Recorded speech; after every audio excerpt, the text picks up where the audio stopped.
네, 반갑습니다. 저는 자살예방 한국연맹의 수석연구원으로 섬기고 있는 짱쌤입니다. 반갑습니다. 네, 박수를 쳐주셔야 되는데. 네, 반갑습니다. 10분 정도 짧게 자살 예방에 대해서 복음적 자살 예방에 대해서 말씀드리겠습니다.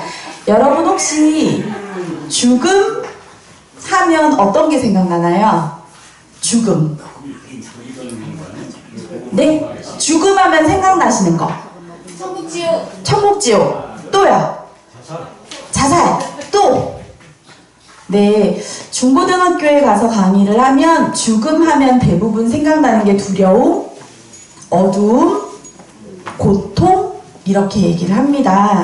그런데 죽음은 모두 다 그렇게 고통스럽고 어둡고 두려운 걸까요?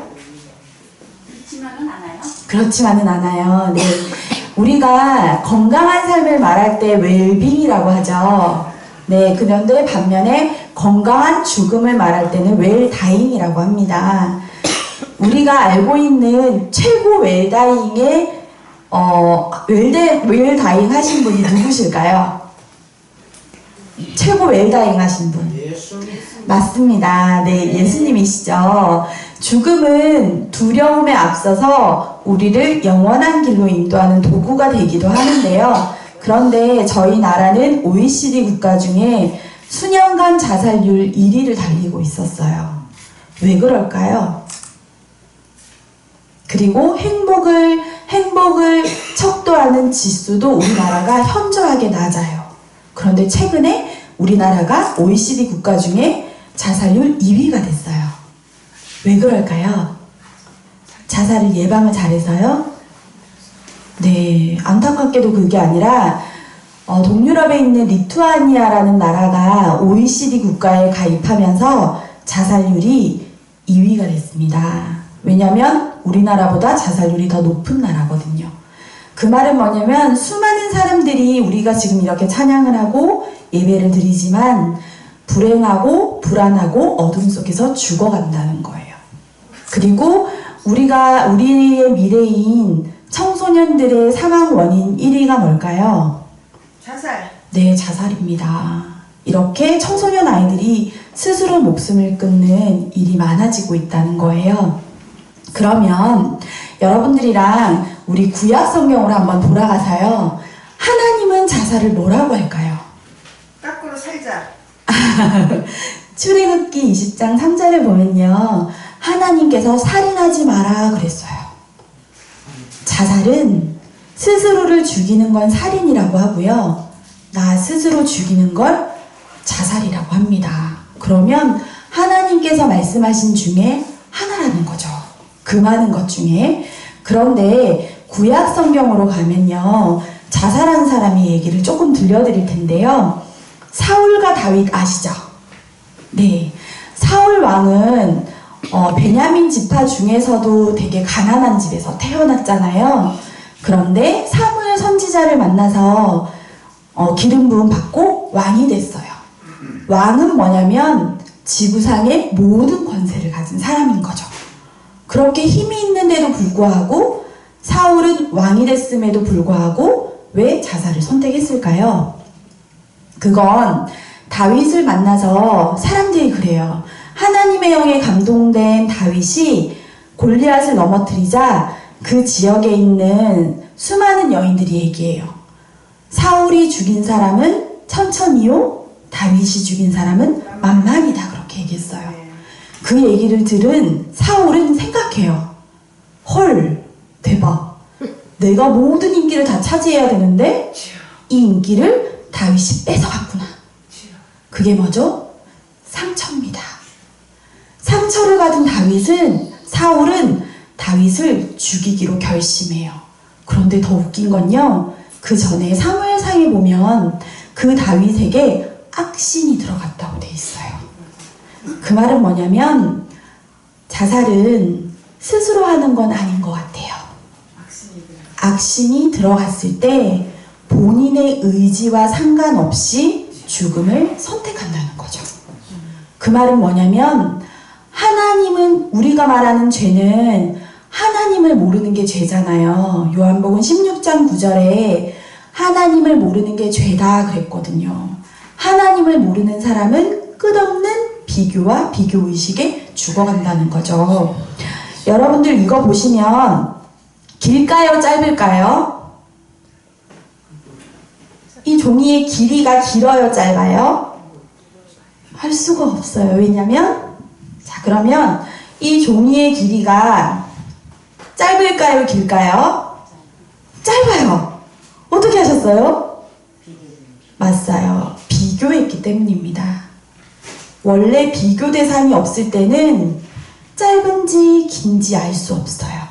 그런데 우리나라는 끊임없는 양반 문화 속에서 비교 의식을 한다는 거예요. 비교는 누구나 할 수 있지만 이게 의식화되어지면 나도 모르는 상처, 나도 모르는 질투, 나도 모르는 염려를 하게 되는데요. 그때 하나님을 믿지 않는 자의 영을 사단이 장악한다는 거예요. 마귀가 장악하면 도둑질하고 죽이고 멸망시키기 때문에 본인도 모르는 건강하지 않은 죽음을 선택할 수밖에 없다는 거죠. 그렇기 때문에 저희가 추구하는 자살 예방은 세상이 말하는, 저도 지금 공부를 하고 있거든요. 그런데 세상에 말하는 학문은 한계가 있어요. 왜냐하면 위로해주고 이해해주고 거기에서 그쳐요. 하지만 저희가 말하는 복음적 자살 예방은 그 사람을 예수님께로 돌아오게 하고 하나님 떠난 죄 문제와 마귀 문제와 그리고 끝없이 지옥 배경 속에서 살아야 하는 문제들을 모두 다 해결할 수 있는 유일한 길인 그리스도를 전달하고 있거든요. 왜냐하면 하나님을 떠난 영은 반드시 사단이 장악하기 때문입니다.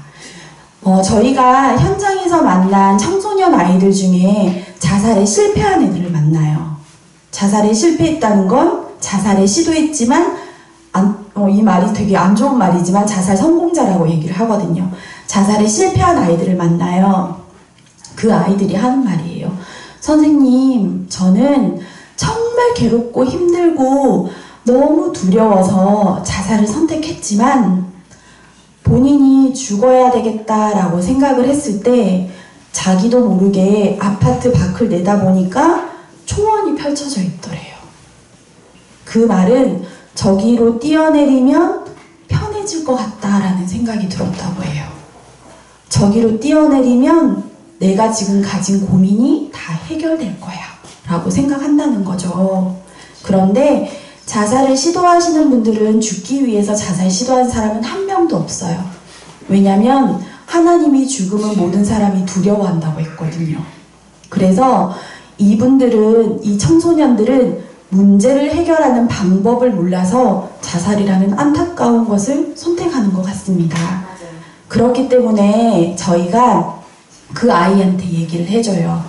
정말 초원처럼 펼쳐져 있어서 발을 디뎠더니 정신을 차리니까 자기는 낭떠러지로 떨어지고 있더라. 그 순간 엄청난 후회를 한다고 합니다. 그런데 늦었죠. 하지만 생사와 복은 하나님이 주관하시기 때문에 하나님께서 살리시는 사람은 반드시 증인이 된다고 믿고 있어요. 그래서 저희는 그런 증인들을 찾고 증인들을 세우고 그리고 그 증인 아이들을 만나서 영상을 찍어서 전 세계 흑암으로 가득한 문화를 복음으로 바꾸기 위해서 이렇게 살리는 운동을 하고 있습니다. 자살을 예방하는 사람들을 게이트키퍼라고 하는데요. 저희는 게이트키퍼라는 단어보다는 캠퍼라는 단어를 쓰고 있어요. 왜냐하면 하나님은 삶을 전도자의 삶으로 빛을 비추는 사람으로 부르셨잖아요. 그렇기 때문에 단순히 문을 막는 사람이 아니라 어두움, 흑암, 공허, 혼돈에 빠진 사람들에게 빛을 비추는 캠퍼의 역할을 하고 있습니다. 그래서 이번에 이렇게 감사하게도 복음을 전하고 하나님을 사랑하시는 소중한 분들을 만나게 되어서 이 방송에 함께하게 되었는데요. 방송을 듣는 우리 하나님을 믿지만 본인의 정체성과 그리고 본인이 누구인지 모르는 수많은 청소년들이 이 방송을 통해서 예수님께로 많이 돌아왔으면 좋겠습니다. 감사합니다.